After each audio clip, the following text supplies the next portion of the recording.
ચતુષ્કોણના ક્ષેત્રફળ શોધવાનું સૂત્ર ગીત દ્વારા શીખવાનું છે.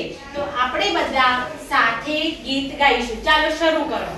આવો દોસ્તો ક્ષેત્રફળ શોધીએ, સમાંતર બાજુની સમજણ લઈએ, જરૂર પડશે પાયોને ઊંચાઈની, વાતો કરીએ તેમના ગુણાઈની, ગુણાકાર કરો ફટાફટ, જવાબ મેળવો સટાસટ. ઓકે, પહેલા આપણે માપન પ્રકરણમાં સમાંતર બાજુ ચતુષ્કોણના ક્ષેત્રફળના સૂત્રનું ગીત ગાયું ને. હવે આપણે સમલંબ ચતુષ્કોણના ક્ષેત્રફળના સૂત્રનું ગીત ગાવાનું છે. ગીત એટલે કે જોડકણું ગાવાનું છે. તો ચાલો શરૂ કરીએ.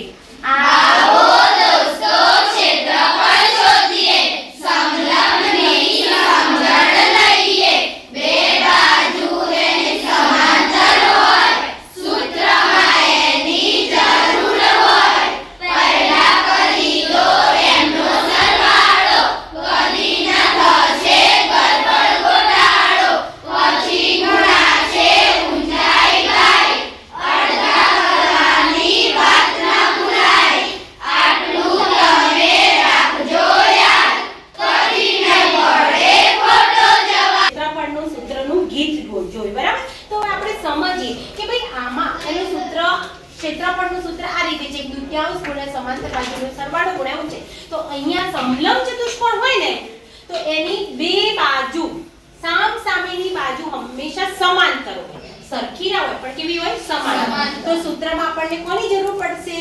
સમાંતર બાજુઓની. પછી આપણે એમને શું કરી દેવાનું છે? સરવાળો. પછી કોણ ગુણાઈ જશે એની સાથે? ઊંચાઈ. અને પછી એમને કેવા કરવાના છે? અડધા. તો આટલું જો આપણે યાદ રાખીએ તો આપણો કદી જવાબ ખોટો પડશે નહીં. તો હવે આપણે સમબાજુ ચતુષ્કોણના ક્ષેત્રફળનું ગીત ગાવાનું છે. ચાલો શરૂ કરો.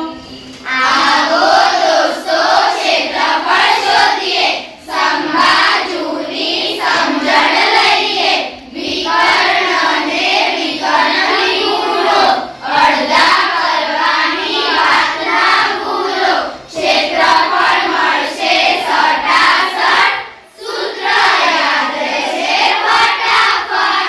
ઓકે, તો જો સમબાજુ ચતુષ્કોણ હોય ને એ ત્રાંસા ચોરસ જેવો હોય.